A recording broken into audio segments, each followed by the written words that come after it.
Nouvelle série commence. Sur une question chronique quotidienne, docteur, j'ai mal à la tête. Donc, c'était pour vous parler des céphalées. Ça y est, j'ai oublié comment c'est. Donc, vous savez, les céphalées, c'est des maux de tête récurrents qui peuvent être primitifs ou secondaires et qui sont très courants puisque au moins un adulte sur deux va avoir un épisode de céphalée dans l'année écoulée.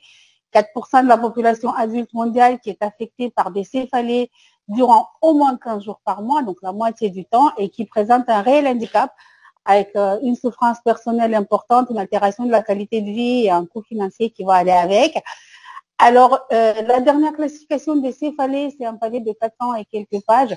Je ne vais pas vous parler de tout ça. Enfin, l'idée, c'était de se concentrer surtout sur des céphalées primitifs et notamment la migraine, les névralgies faciales et éventuellement, si on a le temps, les céphalées chroniques quotidiennes. Donc, on va dire premier épisode de la série. Alors, la migraine, c'est la troisième maladie la plus répandue dans le monde. 1,3 milliard de personnes qui souffrent de la migraine. Principale cause de vie avec handicap chez les personnes de moins de 50 ans et deuxième cause de vie avec un handicap dans le monde. Et 51% des personnes qui ont des migraines, donc un patient sur deux, vont être impactés sur les trois sphères, à la fois professionnelle, sociale et privée. Donc, il y a eu pas mal de nouveautés sur la migraine, d'où on a envie de vous en parler. Alors, deux formes principales de la migraine sans aura et la migraine avec aura. Je vous ai mis les critères diagnostiques de l'IHS. Donc, au moins 5 crises pour la migraine sans aura et au moins 2 crises pour la migraine avec aura pour pouvoir établir le diagnostic. Les crises de migraine avec aura, les crises de migraine sans aura qui vont durer entre 4 et 72 heures avec des caractéristiques qui sont assez connues. Donc, topographie unilatérale, type pulsatile, intensité modérée à sévère et surtout qui aggrave ou qui entraîne un évitement de l'activité physique habituelle, c'est-à-dire la marche ou la montée des escaliers ou les tâches quotidiennes que les gens ils ont. Désolée. C'est toujours associé avec au moins des symptômes, des nausées, des vomissements, phonophotophobie, et il n'y a bien sûr pas d'autres diagnostics IHS qui peut expliquer les céphalées. Et les migraines avec aura, alors pour les céphalées, c'est toujours la même chose. La seule chose, c'est qu'elles sont associées à des signes neurologiques qui sont transitoires, qui peuvent être différents, visuels, sensitifs, ou de langage, moteur, tronc cérébral, rétinien. Et qui s'installe progressivement sur plus de 5 minutes. Chaque symptôme dure entre 5 et 10 minutes. Il y a au moins un des symptômes qui est unilatéral, il y en a au moins un qu'il faut qu'il soit positif et qu'il est accompagné d'une céphalée migraineuse qui débute généralement dans les 60 minutes qui suivent l'aura migraineuse. Alors, la migraine, elle peut être épisodique et chronique. On parle de la migraine épisodique lorsque les patients ont moins de 15 jours de migraine par mois. Et on parle de migraine chronique, bien évidemment, quand c'est plus de 15 jours par mois, depuis au moins 3 mois, chez un patient qui est migraineux connu, donc qui a déjà fait au moins 5 crises de migraine sans ou 2 crises de migraine avec aura. Et puis, on parle de migraine chronique et pas de céphalée chronique quotidien lorsque au moins 8 jours par mois, les céphalées ont des caractéristiques de la migraine. Il correspond aux critères diagnostiques et bien sûr, elle est non attribuable à une autre céphalée. Alors, comment savoir avec les patients si c'est une migraine épisodique ou chronique? C'est la fameuse agenda migraine que les gens sont un peu réticents à la remplir, mais finalement, ça aide beaucoup dans le diagnostic et ça aide beaucoup après pour la prise en charge. Et pour ce qui est de la gravité des céphalées, on a une échelle qui s'appelle HIT6. Donc, c'est un questionnaire, un auto-questionnaire. Finalement, j'ai besoin de pointeur. Un auto-questionnaire sur 6 questions avec 5 réponses possibles. Donc, rare, jamais, très rare, tout le temps, voilà. Et avec des points qui vont correspondre à chaque réponse. Après, on fait la somme de tous ces points.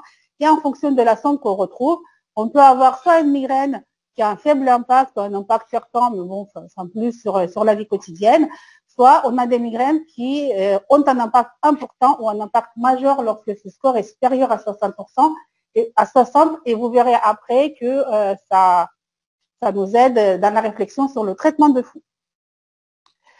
Alors, la Société française des migraines et céphalées ont publié récemment 3 nouvelles formes, justement, basées sur ce score HIT6, qui est la migraine sévère, donc des céphalées qui correspondent aux critères de migraine sans ou avec aura, au moins 8 jours de migraine par mois, donc ça c'est une céphalée sévère, ou alors si les patients ils ont moins de 8 jours de migraine par mois, il faut que les migraines soient très invalidantes, donc avec un score IT6 qui est égal ou supérieur à 60, ou alors pendant une crise sur deux, ils ont un arrêt total de leurs activités quotidiennes habituelles. Alors, on parle de migraine résistante, c'est un patient migraineux qui a des céphalées invalidantes, toujours au moins 8 jours par mois, depuis au moins 3 mois, avec un échec d'au moins 3 classes de traitement prophylactique, traitement de fond, et une migraine réfractaire, toujours les mêmes patients, mais chez qui on a essayé tous les traitements prophylactiques connus, il n'y en a aucun qui marche. Quelle sera la prise en charge de la migraine? Parce que c'est ça le plus important. Le principal, c'est d'expliquer bien aux patients le diagnostic et l'évolution de la migraine. Donc, la migraine, c'est une maladie comme une autre. C'est une maladie chronique pour laquelle on n'a pas aujourd'hui de traitement qui guérit. Donc, il faut que le patient accepte que ça sera comme ça à vie et que des fois, la migraine a des crises très fréquentes qui s'accélèrent et que des fois, d'elle-même, ça peut ralentir et peut avoir des crises qui sont moins fréquentes et plus facilement gérables. Alors, il faut toujours se mettre d'accord avec le patient sur une stratégie de prise en charge et définir des objectifs qui sont réalistes ou qui les acceptent. Et la stratégie thérapeutique, elle est toujours individualisée. Les patients migraineux, c'est jamais le même. Donc, ça dépend beaucoup de leur vie personnelle, ça dépend beaucoup de leur activité professionnelle, ça dépend beaucoup des comorbidités, des autres traitements qu'ils prennent. Donc, il faut vraiment tout prendre en charge. Et j'aime bien cette présentation des Canadiens où il y a l'arbre migraineux. Donc, il y a le trou, la migraine, et puis il y a tout le reste. Donc, tout ce qui est associé, qui peut être associé à la migraine, c'est tout ce qu'on peut faire. Donc, c'est les feuilles. Alors, on commence toujours par optimiser le traitement de crise.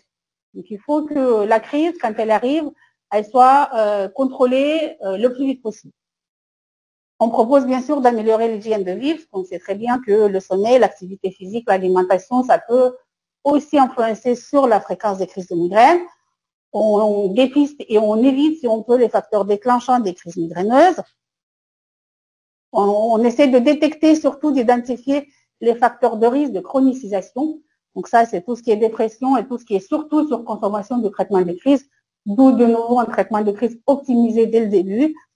Et puis, on discute l'instauration d'un traitement de fond assez rapidement, si nécessaire.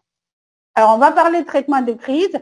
La crise de migraine, il faut la traiter dès son début. J'en ai encore des patients qui me disent j'ai mal à la tête, j'attends de voir si c'est une crise de migraine ou pas et je prends le traitement 2-3 heures après si ça passe pas. Et quand on pose la question, combien de crises par semaine? 2, combien de crises qui passent tout seul? 0. Donc, en gros, ils prennent le traitement trop tard. Derrière, la crise, elle va durer 2 jours. Ils vont reprendre du kétoprophène toutes les 6 heures. Ils vont reprendre des triptans. Et la crise va finir par être, comme d'habitude, comme pas traitée. Alors, il ne faut pas hésiter de combiner un triptan avec un INS en prise simultanée. Donc, ça marche très bien aussi. Alors, remplacer un triptan par un autre. Les triptans n'ont pas d'effet de classe. Donc, on sait que si un triptan ne marche pas, ça ne veut pas dire que les autres ne marcheront pas. Donc, il faut changer de triptan, leur proposer, éventuellement faire la liste de 7 triptans s'il y a besoin. Et même le même qui n'a pas marché dans quelques années, il peut remarcher, donc ne pas hésiter de revenir en arrière sur des triptans qui ont déjà essayé et qui ont perdu leur efficacité au fur et à mesure. Donc sur les crises sévères, triptan plus INS plus méthoclopramide et puis éventuellement évoquer un GEPAN si vraiment tous les autres traitements s'avèrent inefficaces. On va y arriver. Alors voilà la stratégie thérapeutique de la crise. Donc, il y a une coprescription des INS et des triptans sur la même ordonnance. On leur dit de commencer par un INS et de prendre un triptan si 2 heures plus tard, il a toujours mal à la tête. Si la crise est d'emblée importante, il prend soit un triptan tout seul, soit les deux en même temps. Alors, on évalue l'efficacité des triptans au bout de 3 crises. Donc, on sait que, théoriquement, le triptan, s'il est efficace sur 2 crises sur 3. Donc, si la première crise n'a pas marché, ça ne veut pas dire qu'il est inefficace. Peut-être que c'était justement la crise sur laquelle il ne marche pas. Donc, il faut essayer à moins sur 3 crises de migraine. Et puis, vraiment, si ça ne passe pas, bien s'assurer que le triptan est pris dès le début de la crise. Et puis, s'il est bien pris et qu'il ne marche pas, on change de triptan. Alors, donc les triptans, c'est des vasoconstricteurs. Donc, ça agit sur les récepteurs sérotoninergiques. Ça va déclencher une vasoconstriction. On sait que dans la phase de céphalée, on a une vasodilatation avec une inflammation neurogène qui passe par la voie trigéminale. Et donc, voilà, les triptans, on en a 6, 7. Enfin, 7, mais le sumatriptan, on ne l'utilise plus vraiment. C'est un des premiers. Donc, c'est vrai que moi, personnellement, je ne l'utilise pas beaucoup. Sinon, tous les autres, il faut tous les essayer. Et voilà les GEPAN. Alors, les GEPAN, c'est une nouvelle classe thérapeutique. C'est les anti-CGRP, anti-calcitonin gene related peptide. C'est un neuropeptide et qu'on a démontré que sa concentration augmente dans le sang des patients lors de la crise migraineuse. Donc, ces récepteurs, ils sont situés un petit peu partout. Donc, ça provoque une vasodilatation et ça provoque une crise de migraine derrière. Alors, le seul GEPAN qui est utilisé, qui est autorisé en Europe, c'est le Vidura 75 mg. Comme tous les GEPAN, ce n'est pas pris en charge par la sécurité sociale. 60 € les 2 comprimés. Voilà, il faut en parler. Il y a des patients qui ont tout essayé, qui sont vraiment désespérés, n'arrivent pas à contrôler les crises. Ils peuvent se décider. Ça marche. Alors, comment est-ce qu'on évolue le traitement de crise? Parce que c'est facile de dire, on évalue sur 3 crises, mais qu'est-ce qu'on fait après? Moi, personnellement, je ne peux pas voir les patients toutes les semaines, toutes les 3 semaines. Donc, souvent, je leur envoie ce questionnaire par mail. C'est un questionnaire de tolérance où ils répondent aux questions. Et puis, on voit de tolérance et d'efficacité. Et puis, on voit si soit le traitement il est efficace, il est bien toléré, et on continue, et puis on se voit dans plusieurs mois. Soit le traitement n'est pas efficace, ou n'est pas bien toléré, ou les deux, et on change rapidement de traitement. Donc, c'est pareil, c'est un questionnaire qui est très simple. C'est des questions qu'on pose toujours en consultation quand les patients arrivent. Quand c'est par mail, c'est plus facile, je trouve. Le traitement de fond. Donc, le traitement de fond, il sera indiqué lorsque un traitement de crise est utilisé plus de 8 jours par mois depuis plus de 3 mois, de 8 jours de céphalée par mois, ou alors une migraine sévère selon les critères de la Société française de migraine et céphalée, donc les migraines de moins de 8 jours par mois, mais avec un score IPSI supérieur à 60 ou avec des crises très invalidantes. Et l'objectif du traitement de fond, ce n'est pas de guérir la migraine. L'objectif du traitement de fond, c'est de diminuer la fréquence des crises. Alors, on vise une diminution de 50%, moins de 50% en cas de migraine épisodique. Et puis, on est un peu plus modeste sur la migraine chronique, donc on vise une diminution de la fréquence de 30% environ. L'autre objectif, c'est de réduire la consommation des traitements de crise et puis, bien sûr, de diminuer, enfin, d'alléger un petit peu les crises de migraine, de diminuer leur durée et leur intensité. Il faut débuter le traitement de fond en monothérapie à des faibles doses et, si possible, un seul prise par jour, parce qu'on part sur un traitement de fond qui va durer plusieurs mois, voire plusieurs années. Donc, il faut que les patients ils acceptent de prendre ce traitement de fond et que ça soit très facile pour eux. Et puis, on évalue l'efficacité du traitement de fond habituellement au troisième mois, entre 8 et 12 semaines. Voilà quelques propositions. Donc, les bêta-bloquants, ça reste toujours en première intention, que ce soit pour la migraine épisodique ou pour la migraine chronique. Si jamais il y a des contre-indications, on a l'amitriptyline, le caldesartan, le topiramate. Alors, attention sur les effets adverses. L'amitriptyline, le principal effet adverse, c'est la prise du poids. Comme c'est souvent des femmes jeunes, en plus de 40 ans, ça pose problème. Le topiramate, c'est pareil, puisque maintenant, depuis un an environ, le produit est interdit pendant la grossesse. C'est une prescription par le neurologue et un accord de soins à cause des effets tératogènes du topiramate. Et puis le caldesartan, que je trouve très bien et j'ai des super résultats, donc je l'aime bien. Je pense que vous avez déjà vu pas mal de mes patients sur caldesartan. Alors, on a des traitements de fond injectables. Les traitements de fond injectables, c'est la toxine botuliниque de type A, qui a eu l'AMM. Alors, techniquement, c'est un peu compliqué à le faire. C'est entre 31 et 39 injections tout autour de la tête sur 7 groupes musculaires. Il y a des centres de céphalée qui le font. Et puis, il y a les anticorps anti-CGRP, de nouveau les GEPAN, mais là, en traitement prophylactique. Il y en a 4 sur le marché. Les 3 premiers, Aimovig, Ajovy et Emgality.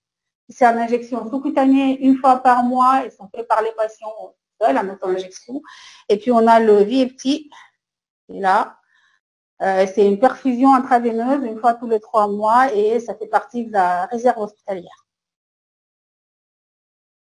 Alors, je voulais absolument vous parler de la migraine vestibulaire parce que pour l'instant, on ne l'a pas dans la classification, mais je pense qu'elle va venir dans la nouvelle classification qui est attendue pour 2025.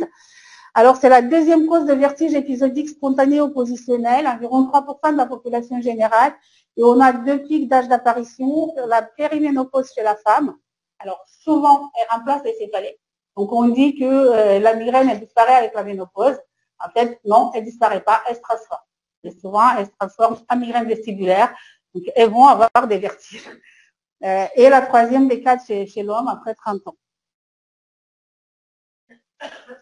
Alors, quels sont les symptômes? Les vertiges qui peuvent survenir avant, pendant ou après la crise de migraine, ou même des fois en dehors de la crise de migraine ou à la place, qui durent en moyenne 30 minutes, mais qui peuvent durer jusqu'à 3 jours, un peu comme la crise de migraine.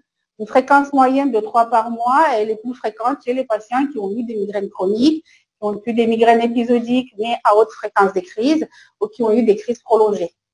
Alors souvent corrélées à la présence d'une dépression, de l'anxiété ou des crises invalidantes. Et les céphalées, là, elles vont changer, parce que vous voyez, là, pas du tout les caractéristiques de la migraine. Les céphalées sont un type de pression unie ou bilatérale et parfois faciale, donc ça se rapproche plus des céphalées de tension. Il faut vraiment interroger les patients sur leur céphalée intérieure pour arriver à faire le diagnostic. Alors, je ne sais pas si vous connaissez le SOSTONE, c'est un espèce de questionnaire pour les vertiges qu'on utilise, qui nous permet un peu de faire la part des choses entre les vertiges périphériques et centraux neurologiques. En fait, c'est les symptômes, la fréquence, depuis quand, est-ce qu'il y a des facteurs déclenchants ou pas, est-ce qu'il y a des signes autologiques qui sont associés ou pas, est-ce qu'il y a des signes neurologiques associés ou pas, comment ça évolue, et puis quelle est la durée des vertiges lorsqu'ils apparaissent. Alors, la migraine épisodique, elle fait partie des vertiges épisodiques, la migraine vestibulaire, pardon, des vertiges épisodiques, et quand vous voyez là, ça peut être tout. Des vertiges, des troubles de l'équilibre, des étourdissements, ça peut apparaître tous les jours, une fois par semaine, une fois par mois, de temps en temps. Il y a une évolution souvent très variable, fréquence très variable, un peu comme les migraines, des fois associées à des acouphènes, des fois les gens disent qu'ils ont mal à la tête, mais pas toujours. Et puis la seule chose qui rapproche des migraines, c'est les céphalées, elles sont présentes, et puis la durée, encore une fois, qui se rapproche de la durée des crises de migraine entre 30 minutes et 72 heures. Alors, la prise en charge, elle est plus compliquée. Théoriquement, c'est la prise en charge de la migraine classique, donc traitement de fond qu'on utilise dans la migraine. Sauf que c'est un peu plus difficile à expliquer aux patients, surtout quand ils ont eu pendant toute leur vie des céphalées de temps en temps, pour lesquels, bon, ils ont mal à la tête un peu comme tous les jours, et puis qu'à 50 ans, on dit, en fait, vous êtes migraineux depuis toujours, on va vous mettre un traitement de fond par candesartan, par laroxyle. Ils ont un peu du mal à comprendre. Donc, ne vous étonnez pas si vous voyez des vertigineux à consultation ou à traitement de fond de la migraine, c'est qu'ils sont migraineux d'avant. Alors, quelques mots sur les céphalées de tension, un peu pareil que la migraine, c'est des céphalées de tension épisodiques et chronique, toujours plus de 15 jours par mois depuis plus de 3 mois, et épisodique, comme la migraine, haute fréquence, basse fréquence. Alors, la basse fréquence est inférieure à 1 jour par mois. En gros, ils ont 12 jours de céphalée par an. Voilà, enfin, souvent, ils ne consultent pas. Et puis, à haute fréquence, où il y a entre 1 et 14 jours de céphalée par mois. Alors, les caractéristiques des céphalées, elles sont contraires aux migraines. C'est des céphalées qui sont souvent bilatérales, qui sont légères à modérées, un type de pression ou de serrement pas pulsatile, et puis surtout qui ne les gênent pas dans leur activité de vie quotidienne. Et puis, il n'y a pas ni nausée, ni vomissement, pas de phonophotophobie, pas d'osmophobie. Enfin, voilà, vraiment le contraire des migraines. La prise en charge, toujours l'explication du diagnostic, des mécanismes de la douleur et des modalités de prise en charge. Attention, ça peut se chroniciser, ça peut passer en céphalée chronique quotidienne un peu plus souvent que les migraines qui sont bien gérées. Sur le plan médicamenteux, on a moins de choses qui sont efficaces. Donc, il ne faut pas hésiter de leur proposer des méthodes non médicamenteuses, la relaxation, la sophrologie, l'acupuncture, l'activité physique régulière, enfin, ce que vous voulez, qui peut attirer l'attention sur autre chose que la douleur. Pour ce qui est des traitements médicamenteux, sur les formes épisodiques rares, c'est du paracétamol, plus ou moins des INS. Les triptans ne marchent pas sur ce type de douleur. Et pour ce qui est traitement médicamenteux de fond, un traitement de fond, c'est surtout les antidépresseurs, donc le Laroxyl, la métriptyline entre 25 et 75 mg par jour, et la venlafaxine qui marche relativement bien dans ce type de céphalée. Quelques mots sur des céphalées trigéminodysautonomiques. Alors, je ne vais pas m'arrêter sur tout, parce que vous voyez, c'est quand même un grand chapitre et je crois que je n'ai pas pris en photo tout. Je vais surtout vous parler de l'algie vasculaire de la face et de l'hémicranie paroxystique. L'algie vasculaire de la face, voici les critères. Donc, des douleurs très sévères, toujours du même côté, unilatérales localisées à un périorbitaire qui dure entre 15 et 180 minutes, 3 heures. Toujours associé à un symptôme dysautonomie, que ce soit une injection conjonctivale, un larmoiement, une congestion nasale ou une rhinorrhée, un ptosis, un œdème polyfébral. Voilà, des choses dysautonomiques associées à une sensation d'impatience ou d'agitation motrice pendant la crise. La fréquence des crises, elle est très variable, soit une crise tous les 2 jours, entre 8 crises par jour. Alors, on a 2 formes d'algie vasculaire de la face, pareil, épisodique et chronique. Épisodique, c'est 2 fois par an, au printemps et à l'automne. On ne sait pas pourquoi, ça dure quelques semaines, puis ça s'arrête d'elle-même et ça peut recommencer après ou pas. Et les AVF chroniques où les patients, ils ont tout le long de l'année des crises d'AVF. Alors, le traitement, là encore, on a des traitements de crise et des traitements de fond. En traitement de crise, il y a l'Iniject en injection sous-cutanée, donc c'est un traitement qu'on connaît, limité à 2 injections par jour, avec minimum 1 heure d'intervalle entre les 2 injections. Le Naramig en spray nasal, ça peut marcher. Attention de bien leur dire de le mettre du côté opposé à leur douleur, parce qu'avec le rhinorrhée, on l'éliminait. Et puis l'oxygène à fort débit, 12 à 15 litres par minute, un masque à haute concentration. C'est très efficace. Ils le font qu'à la maison. Ça permet un peu chez les patients qui ont beaucoup de crises dans la journée, ça permet de garder l'Iniject lorsqu'ils sont en dehors de leur domicile et faire de l'oxygène à leur domicile pour pas trop utiliser l'Iniject. Et le traitement de fond, ça reste toujours le Verapamil. Alors, la dose initiale, c'est de 120 mg 2 fois par jour. C'est des doses quand même qui sont assez importantes, qui peuvent monter assez haut pour contrôler la crise. Donc, toujours faire un ECG et mesurer la tension artérielle avant et à chaque modification de dose. Alors, le lithium, ça peut marcher. C'est un peu moins bien toléré que le Verapamil. Le topiramate, ça peut marcher aussi. Et puis, des fois, on fait des infiltrations de corticoïdes au point d'émergence d'une grande nerf occipitale. On donne des corticoïdes par voie orale. C'est des gens qui ont beaucoup de crises en attendant que le traitement de fond ait à marcher. Donc, on arrive à des doses de Verapamil qui seront efficaces. Les hémicranies paroxystiques et continues, ça se rapproche beaucoup des algies vasculaires de la face. Il y a toujours des douleurs unilatérales avec des signes dysautonomiques associés, avec une impatience ou une agitation motrice. Donc, la douleur, elle est vraiment très proche de l'algie vasculaire de la face. Alors, c'est plus souvent chez la femme, contrairement à l'algie vasculaire de la face qui est plus souvent chez l'homme.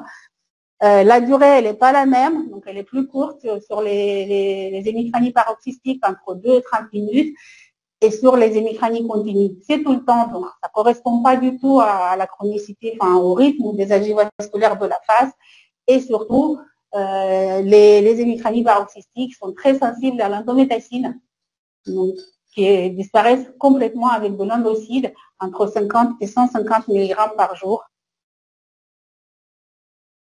Donc, ne pas hésiter. Ça peut apparaître à tout âge. Dernièrement, j'ai une patiente de 85 ans qui était venue me voir avec ça. Elle venait sous endométacine, c'est passé. Elle a arrêté parce que le médecin traitant n'était pas content. Ça a recommencé. Je ne sais pas si c'est une de vos patients, peut-être ça vous dit quelque chose. Alors, les céphalées chroniques quotidiennes, quelques mots. Clémentine dit, c'est quelques mots sur les céphalées chroniques quotidiennes, donc c'est plus de 15 jours par mois. Soit il s'agit des céphalées chroniques quotidiennes primaires, c'est-à-dire ça apparaît d'emblée, primaire ou secondaire sur une cause secondaire. On a des céphalées chroniques quotidiennes de nouveau qui apparaissent d'emblée, puis des céphalées chroniques quotidiennes qui vont être le résultat des autres pathologies, des autres céphalées d'avant. Et le plus souvent, c'est de la migraine chronique ou de la céphalée de tension chronique.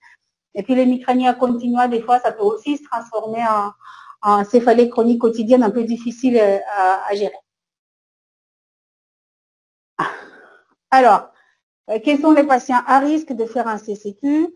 Les patients qui ont des migraines ou qui ont des céphalées de tension et qui vont avoir une augmentation de la fréquence des crises malgré le traitement de fond, malgré le traitement de crise qui est bien pris, qui vont avoir une surconsommation des traitements de crise, d'où l'importance de l'agenda migraine. Encore une fois, il faut leur demander de noter ce qu'ils prennent comme traitement de crise, et si vous voyez que la page elle est 3 fois plus remplie que 2 mois avant, c'est qu'il y a un problème. Les patients migraineux chez qui on a essayé plusieurs traitements prophylactiques et que cela ne marche pas, alors des facteurs psychopathologiques, bien évidemment, avec une forte composante émotionnelle. S'il y a une comorbidité psychiatrique associée, s'il y a des douleurs chroniques d'autres origines associées, puisqu'ils vont déjà prendre des antalgiques pour des autres maladies, donc on va leur en rajouter des choses par-dessus, donc du coup ça va être compliqué à gérer, ou des patients qui ont des troubles du sommeil. Alors, toujours, n'hésitez pas à faire une polysomnographie éventuellement chez des patients qui ont des crises de migraine, surtout matinales, qu'on a du mal à gérer, puisque souvent la prise du sommeil, ça peut aggraver aussi la migraine. On parle d'un abus médicamenteux lorsque les patients ils prennent soit du paracétamol, soit des INS plus de 15 jours par mois, ou alors s'ils prennent les triptans, les opioïdes ou les antalgiques combinés plus de 10 jours par mois. Alors, quelle est la prise en charge de ces patients? Elle est très, très complexe. Le mieux, c'est de le faire en équipe. Donc, le médecin traitant, le neurologue, le psychiatre, le psychologue, les kinés, les sophrologues, tout le monde. Ça passe toujours par un sevrage. Le sevrage est de se faire soit en ambulatoire, soit en hospitalisation. On peut faire un sevrage brutal, mais il faut que le patient il soit d'accord et il faut qu'il comprenne qu'il va être enfermé dans sa chambre pendant quelques jours, le temps que ça passe, et que c'est pas toujours très agréable et que c'est pas toujours très facile. Ou alors un sevrage très progressif qui est beaucoup plus long et qui n'est pas toujours efficace. Alors l'important, c'est le suivi rapproché après le sevrage pour éviter la rechute.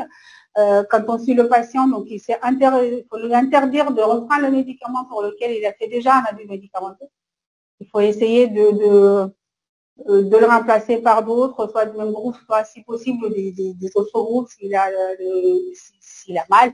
Et puis surtout, faire un traitement de fond qui marche. Et malgré tout ça, il y a un tiers des patients qui vont présenter une rechute dans les 6 mois qui suivent le sevrage. Vraiment, le mieux, c'est de ne pas en arriver là, de traiter la migraine, les céphalées de tension avant, et de bien dépister les facteurs de chronicisation pour ne pas en arriver à un abus médicamenteux, parce que c'est vraiment très difficile à gérer après. Voilà, il y a toujours une solution. Le plus difficile, c'est de trouver la bonne clé pour y arriver. Enfin, merci beaucoup.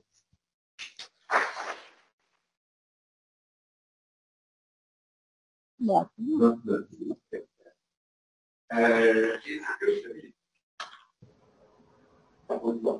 Est-ce que tu peux résumer, on va dire, la question dans ta réponse, parce que ceux en studio entendent la question. J'ai pas compris ta question. Donc,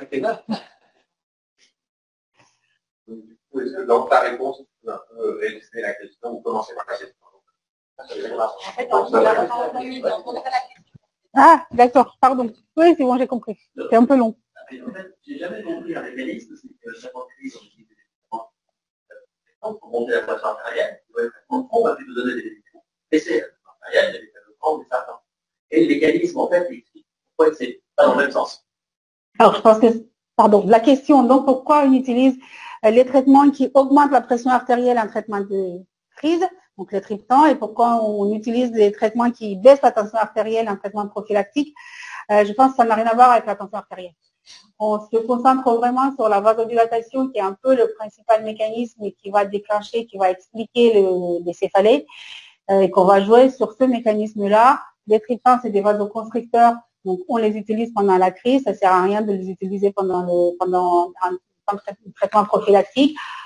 Après, pourquoi on utilise le propranolol et le caldesartan? Parce qu'on s'est rendu compte chez les patients cardiologiques, et c'est comme ça que ça marche dans la migraine.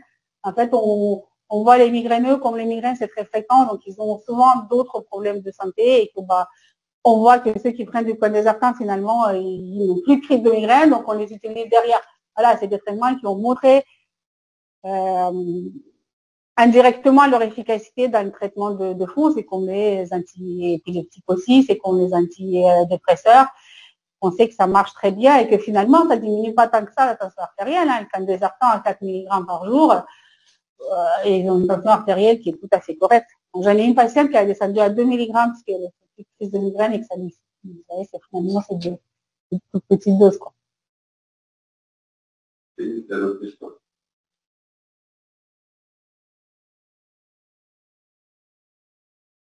Bonjour.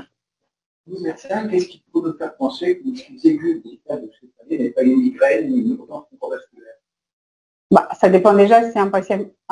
Pourquoi une crise aiguë de céphalée n'est pas une migraine, n'est pas une urgence neurovasculaire? Ça dépend déjà s'il s'agit d'un patient migraineux ou pas. Si vous avez un patient migraineux qui vous dit c'est ma crise de migraine, j'ai du mal à le contrôler, donc a priori c'est une crise de migraine. Souvent les migraineux ils connaissent leur crise de migraine. Ils connaissent, ils arrivent à repérer que ce n'est pas leur crise habituelle et c'est pour ça qu'ils vont consulter. Et là, effectivement, ils vont les adresser à un neurologue ou aux urgences si vous êtes inquiet. Voilà, je dis toujours, il faut écouter le patient parce qu'il se connaît mieux que tout le monde. Donc, s'il dit que c'est différent, c'est que c'est différent. Après, ça peut être une crise de migraine un peu différente des autres, donc ça vaut le coup de les envoyer aux urgences. Après, pour ce qui est les urgences neurovasculaires, c'est surtout les migraines avec aura, surtout les symptômes de l'aura migraineuse. Dans l'idéal, il faudrait essayer de rechercher la fameuse marche migraineuse où il y a une installation qui est progressive des symptômes avec un signe qui se suit un après l'autre. Essayer de retrouver des signes positifs, parce que souvent dans les AVC, on n'a pas les phosphènes, on n'a pas les scotomes lumineux. C'est vraiment une amputation du champ visuel brutal. Voilà, et puis vraiment, il y a un doute, il faut les adresser aux urgences. La migraine en elle-même, non. La migraine associée avec d'autres choses, l'hypertension, la contraception orale, ça, oui, le tabac surtout. Ce qui est plus dangereux, c'est les auras prolongées. Les auras prolongées, ça reste toujours un facteur de risque, un risque de constituer un AVC. Et puis surtout les auras prolongées avec les prises de triptans associées, puisque faut bien dire aux patients, les triptans, c'est pendant la phase de céphalée et non pas pendant la phase d'aura migraineuse dans laquelle on a une vasoconstriction initiale. Donc ça va rallonger l'aura migraineuse et ça là, oui, on met à risque de faire des AVC. Dernière question. Laurence, si tu nous entends, je crois que tu as levé la main, est-ce que tu peux activer ton micro et poser ta question? Oui, tu m'entends? Oui, c'est bon. Je voulais savoir quelle était la place de l'imagerie dans les migraines, surtout un patient qu'on ne connaît pas forcément ou des céphalées un peu de novo. Est-ce que, le migraineux connu, il n'y a pas de doute, mais à quel moment on doit faire une IRM cérébrale? Est-ce qu'on doit s'inquiéter? C'était ma question. Moi, pour les migraines de novo, je les fais systématiquement. Les céphalées de novo, j'aime bien avoir une IRM de référence, on ne sait jamais. Donc, je le fais systématiquement. Pour les migraineux qui sont déjà connus, qui ont des migraines depuis 20 ans, même si je les reprends en cours de route, je fais pas d'imagerie. Et la deuxième indication, si les maux de tête changent de caractéristiques.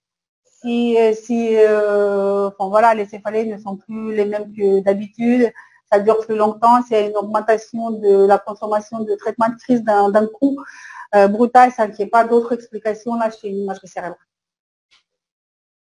Merci beaucoup, Rika. De rien. Merci.